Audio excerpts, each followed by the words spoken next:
So Representative Kiffmeyer, if you will yield and correct me if I'm wrong, but I heard you just say on the floor of the Minnesota House that an Iowa driver's license or a Wisconsin driver's license with no Minnesota address on it would be adequate photo ID to vote in the state of Minnesota. The lady from Sherburne will yield. Representative Kiffmeyer.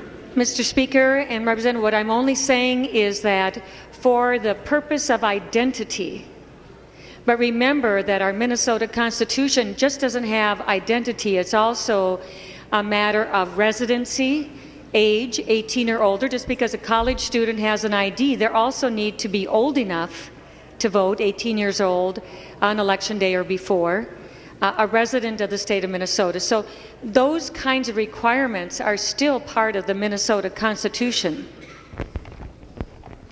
The lady from Hennepin. Well, thank you, Mr. Speaker. I'm glad to hear that for out-of-town college students that might not necessarily get a Minnesota state ID in time, that what the representative is saying is that their out-of-state driver's licenses will work to vote in Minnesota as long as they have other evidence of their residence in the state. That's an important distinction that she's just made on the House floor.